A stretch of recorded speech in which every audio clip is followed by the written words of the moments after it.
আমার নাম ফাইরুজ হাসনা কারিমা এবং আমি কিয়ংহি বিশ্ববিদ্যালয়ের একজন ছাত্রী। আসলে আমি আপনাকে কিছু প্রশ্ন করতে চাই। এগুলো যদি আপনার কাছে ভিন্ন ধর্মী বা অপ্রচলিত মনে হয় সেজন্য আমি দুঃখিত, কারণ আমি কেবল বিষয়গুলো নিয়ে ভাবছি।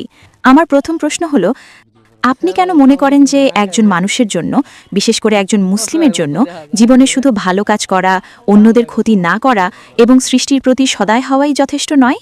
আমি এমন অনেক মানুষকে চিনি যারা আল কুরআন অনুসরণ করার দাবি করে, কিন্তু তারপরও তারা অন্য মানুষ এবং আল্লাহর অন্যান্য সৃষ্টির প্রতি অন্যায় আচরণ করে। আমার মনে হয় আল্লাহর সৃষ্টির প্রতি ভালো হওয়া অবশ্যই গুরুত্বপূর্ণ, কিন্তু যদি কেউ আল্লাহর প্রকৃত নির্দেশনা অনুসরণ না করে তবে বিষয়টি কিছুটা অসম্পূর্ণ থেকে যায়। আরেকটি প্রশ্ন হলো, আপনি কেন মনে করেন যে আমাদের মুসলিমদের জন্য কেবল অন্তরে ঈশ্বরে বিশ্বাস রাখা যথেষ্ট নয়? আমরা তো নিজেদের মধ্যে ঈশ্বরের প্রশংসা করতে পারি, তার প্রতি কৃতজ্ঞতা প্রকাশ করতে পারি, তাহলে আমরা নিজেদের মতো করে প্রার্থনা করতে পারি না কেন? কেন প্রার্থনা অবশ্যই সালাতের নির্ধারিত রূপেই হতে হবে? এবং আমার শেষ পয়েন্ট হলো, বোন, একবারে একটা প্রশ্ন। আপনি যদি 4-5টা প্রশ্ন করেন উত্তর দেওয়া কঠিন। ওকে। বোন দুটো প্রশ্ন করে ফেলেছেন। প্রথম প্রশ্ন হলো, কেন কিছু মুসলিম খারাপ কাজ করে? কেন আপনারা শুধু ভালো কাজ করতে পারেন না এবং খারাপ কাজ না করে থাকতে পারেন না? এটাই প্রথম প্রশ্ন। এবং এটা কি আবশ্যক যে যখন আমরা প্রার্থনা করি তখন আমাদের একটা নির্দিষ্ট নিয়মে প্রার্থনা করতে হবে? কেন আমরা আমাদের পছন্দ মতো প্রার্থনা করতে পারি না? এটাই প্রশ্ন। প্রথম প্রশ্নের ব্যাপারে কেন অনেকে যারা বলে যে তারা মুসলিম তারপরও খারাপ কাজ করে? বোন, কোরআন আপনাকে এমন একটা কথাও বলে না যা খারাপ। আপনি কোরআনের একটা আয়াত দেখান আমাকে যা মানবতার বিরুদ্ধে। এমন একটা শিক্ষা নেই ইসলামে। কোরআন বা সহিহ হাদিসে এমন একটা শিক্ষাও নেই যা মানবতার বিরুদ্ধে। এমন কিছু মুসলিম থাকতে পারে যারা কোরআন অনুসরণ করছে না এবং ভুল কাজ করছে। যেমন ধরুন, কোরআন বলে প্রতারণা করো না, এমন অনেক মুসলিম আছে যারা প্রতারণা করছে। কোরআন বলে প্রতিবেশীদের কষ্ট দিও না, প্রতিবেশীদের সাহায্য করো, তারা প্রতিবেশীদের কষ্ট দিচ্ছে। তো বোন, এই হলো খারাপ উদাহরণ। এটা সেই একই উত্তর যা আমি আগে দিয়েছিলাম, যে অনুসারীদের দেখে ইসলামকে বিচার করবেন না। যেমন ধরুন, একটা স্কুলে, খুব বিখ্যাত একটা স্কুলে কিছু ছাত্র ক্লাসে প্রথম হয়, কেউ সেকেন্ড ক্লাস পায়, কেউ থার্ড ক্লাস পায়, কেউ ফেল করে। আপনি কি এর জন্য স্কুলকে দোষ দিতে পারেন? না। কিছু ছাত্রকে তো ক্লাসে প্রথম হতে হবে, কাউকে তো ফেল করতে হবে। তো এটা আবশ্যক। তাই যারা ফেল করেছে তারা পাশে সার্টিফিকেট পাবে না, কিন্তু তারা সেই স্কুলের ছাত্র। ঠিক না ভুল? ঠিক। একইভাবে যারা নিজেদের মুসলিম বলে এবং তারা ভুল কাজ বা খারাপ কাজ করে তারা পাশের সার্টিফিকেট পাবে না, তারা সেই স্কুলের খারাপ ছাত্র। কিন্তু আপনি কি এর জন্য স্কুলকে দোষ দিতে পারেন? না, আমি পারি না। প্রত্যেক স্কুলে ভালো ছাত্র এবং খারাপ ছাত্র থাকে, প্রত্যেক স্কুলে। এখন আপনার প্রশ্নের দ্বিতীয় অংশে আসছি, যে কেন আমরা ঈশ্বরকে আমাদের ইচ্ছা মতো ধন্যবাদ দিই না? কেন শুধু প্রার্থনার মতো একটা নির্দিষ্ট উপায়েই ধন্যবাদ দিতে হবে? অথবা আপনি জিজ্ঞেস করতে পারেন যে শুধু ভালো হওয়াই যথেষ্ট নয়। কোরআন বলে সূরা আল আসর অধ্যায় নম্বর 103 আয়াত নম্বর 1 থেকে 3, এখানে 4টি শর্ত আছে যে কোনো মানুষের জান্নাতে যাওয়ার জন্য। আচ্ছা। والعصر إن الإنسان في خسر إلا الذين آمنوا وعملوا الصالحات وتواصوا بالحق وتواصوا بالصبر। সময়ের কসম, মানুষ অবশ্যই ক্ষতির মধ্যে রয়েছে, তারা ছাড়া যাদের ঈমান আছে, যারা সৎ কাজ করে, যারা মানুষকে সত্যের উপদেশ দেয় এবং যারা মানুষকে ধৈর্য এবং অবিরাম চেষ্টার উপদেশ দেয়। শুধু ঈমান নয়, ঈমান মানে ঈশ্বরে বিশ্বাস করা যথেষ্ট নয়। আপনাকে নেক কাজও করতে হবে। ডাকাতি করা উচিত নয়, প্রতারণা করা উচিত নয়, অন্যদের সাহায্য করা উচিত। দ্বিতীয়টি হলো, প্রথম হলো ঈমান, বিশ্বাস, দ্বিতীয় হলো সৎ কাজ, তৃতীয় হলো মানুষকে সত্যের উপদেশ দেওয়া, মানুষকে সঠিক পথে ডাকা, এবং চতুর্থ হলো মানুষকে ধৈর্য এবং অবিরাম চেষ্টার উপদেশ দেওয়া। যদি এগুলোর কোনোটিও বাদ পড়ে, সাধারণ পরিস্থিতিতে আপনি জান্নাতে যাবেন না। আচ্ছা। যেমন ধরুন, আপনি বলতে পারেন এমন মানুষ আছে যারা খুব ভালো, প্রতারণা করে না, ডাকাতি করে না, অন্য মানুষকে সাহায্য করে, খুব সত্যবাদী, কিন্তু তাদের বিশ্বাস নেই, তারা ঈশ্বরকে ধন্যবাদ দিচ্ছে না, অথবা তারা ভুল ঈশ্বরকে ধন্যবাদ দিচ্ছেন। এমনকি তারাও জান্নাতে প্রবেশ করবে না, এমনকি তারাও স্বর্গে যাবে না। কেন? কারণ 1 নম্বর হলো আমাদের স্রষ্টাকে ধন্যবাদ দেওয়া মানুষের সাহায্য করার চেয়ে বেশি গুরুত্বপূর্ণ। যেই স্রষ্টা আপনাকে সৃষ্টি করেছেন, যেই স্রষ্টা আপনাকে জীবন দিয়েছেন, যেই স্রষ্টা আপনাকে এই সমস্ত সুবিধা দিয়েছেন, আপনি তাকে ধন্যবাদ দিচ্ছেন না এবং আপনি তাকে অপমান করছেন। এটা বড় পাপ মানুষকে অপমান করার চেয়ে। তাই 1 নম্বর হলো প্রথম বোঝা এবং অনুভব করা স্রষ্টাকে এবং তাকে ধন্যবাদ জানানো, যেভাবে তাকে ধন্যবাদ জানানো উচিত। যেমন ধরুন, আপনি বললেন কেন আমরা সেভাবে প্রার্থনা করব যেভাবে আমরা করি। হ্যাঁ, কেন? বেশ, এখন আপনাকে প্রশ্ন করছি, আল্লাহ আমাদের সৃষ্টি করেছেন, তিনি সেরা, যিনি আপনাকে বলতে পারেন কিভাবে তার কাছে প্রার্থনা করা উচিত। আজ আমি বলবো যে আমি হয়তো এক পায়ে দাঁড়িয়ে প্রার্থনা করতে চাই, আমি অমুকভাবে প্রার্থনা করতে চাই।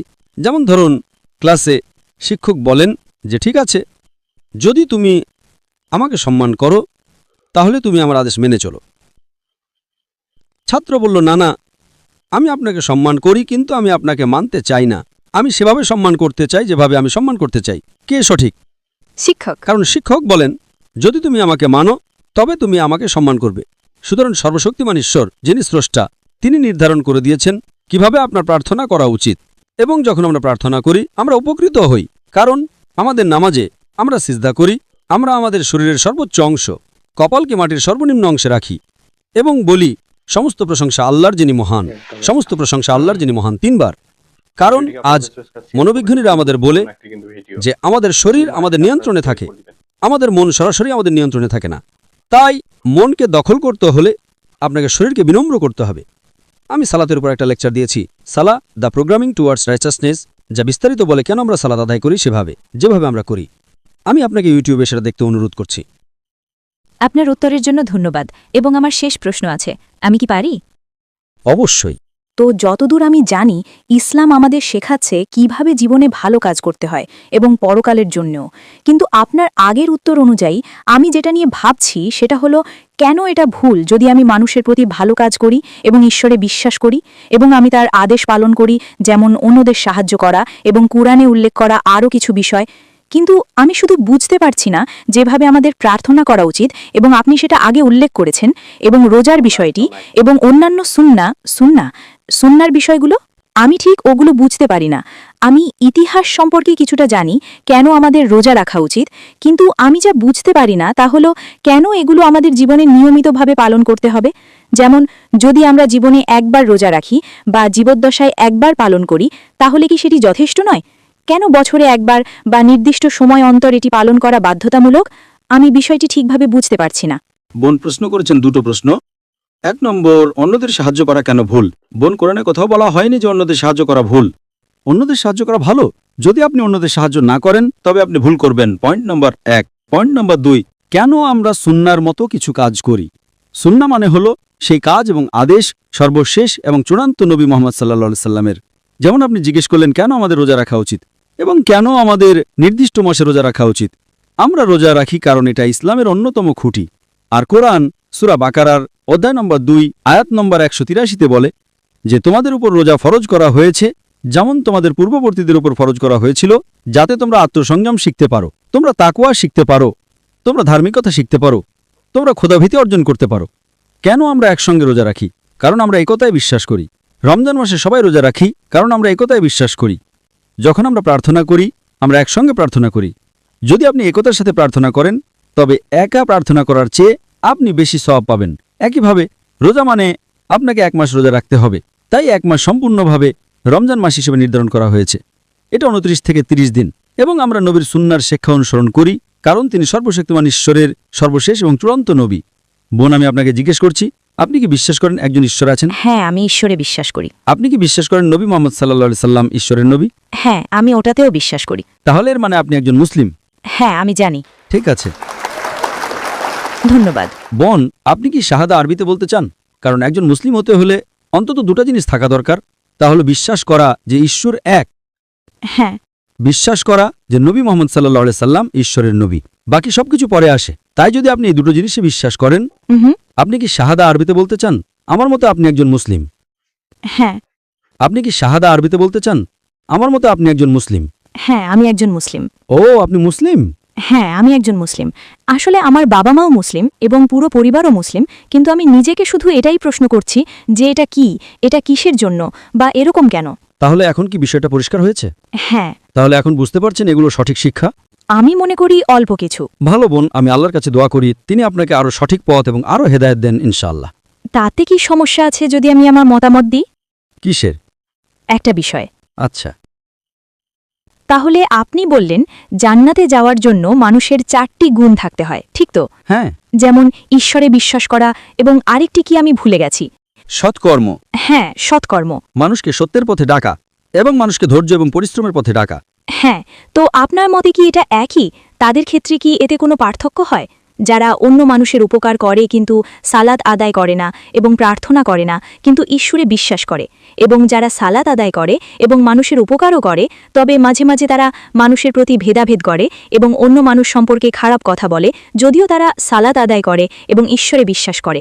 তো তাদের উভয় আপনি মূলত আমাকে একটা প্রশ্ন করছেন যে একজন ব্যক্তি যে সালাত আদায় করে এবং কিছু খারাপ কাজ করে সে কি ভালো, নাকি যে ব্যক্তি ভালো কাজ করে এবং সালাত আদায় করে না? ঠিক? হ্যাঁ, কিন্তু না, ঠিক আছে। সমস্ত কাজের মধ্যে প্রথম যে কাজটির বিষয়ে সর্বশক্তিমান ঈশ্বর আপনাকে প্রশ্নটা করবেন তা হলো আপনার নামাজ। প্রথম প্রশ্নটি কিয়ামতের দিন ঈশ্বর করবেন। সালাত ইসলামের দ্বিতীয় স্তম্ভ, আর সালাত আদায় না করা ইসলামের চতুর্থ কবিরা গুনাহ। প্রথম কবিরা গুনাহ হলো শিরক, ঈশ্বরের সাথে শরিক করা। 2 নম্বর হলো কোনো নিরপরাধ মানুষকে হত্যা করা। তৃতীয় হলো কালো জাদু, এবং চতুর্থ হলো সালাত আদায় না করা। আমাদের প্রিয় নবী বলেছেন, এটা সহিহ মুসলিমে উল্লেখ আছে, ঈমান আর কুফরির মধ্যে পার্থক্য হলো সালাত আদায় না করা। সুতরাং দুজনের মধ্যে যে ব্যক্তি সালাত আদায় করে এবং হয়তো মিথ্যা বলার মতো কিছু খারাপ কাজ করে, তার তুলনায় যে সত্যবাদী এবং সালাত আদায় করে না, যে ব্যক্তি সালাত আদায় করে এবং মিথ্যা বলে, সে ছোট পাপ করছে। তার থেকে ভালো যে মিথ্যা বলে না এবং সালাত আদায় করে না। ঠিক আছে। মানে দুজনের মধ্যে নামাজ পড়ে কিন্তু মিথ্যা বলা লোকটা বেশি ভালো। অনেক ভালো মুসলিম সেই ব্যক্তির চেয়ে যে সত্য কথা বলে এবং সালাত আদায় করে না। কারণ আপনি যদি সালাত আদায় না করেন, আপনি ঈশ্বরকে ধন্যবাদ দিচ্ছেন না। সেটা অনেক বড় প্রয়োজনীয়তা। ঈশ্বরকে ধন্যবাদ দেওয়া অনেক বেশি গুরুত্বপূর্ণ। সালাত আদায় না করা চতুর্থ কবিরা গুনাহ, মিথ্যা বলা ছোট পাপ। সুতরাং দুজনের মধ্যে যে ব্যক্তি সালাত আদায় করে এবং মিথ্যা বলে, সে অনেক শ্রেষ্ঠ মানুষ এবং অনেক শ্রেষ্ঠ মুসলিম সেই ব্যক্তির চেয়ে যে মিথ্যা বলে এবং সালাত আদায় করে না। তবে সেরা হলো সালাত আদায় করা এবং মিথ্যা না বলা। কোরআন সূরা আনকাবুত অধ্যায় নম্বর 29 আয়াত নম্বর 45 বলেছে, নিশ্চয়ই সালাত তোমাকে অশ্লীল ও অন্যায় কাজ থেকে বিরত রাখবে। তাই যদি আপনার সালাত সঠিক হয়, ইনশাআল্লাহ আপনি মিথ্যা বলবেন না, আপনি ভালো কাজ করবেন এবং আপনি একজন ভালো মুসলিম হবেন। আশা করি প্রশ্নের উত্তর পেয়েছেন। জি, আপনার উত্তরগুলোর জন্য আপনাকে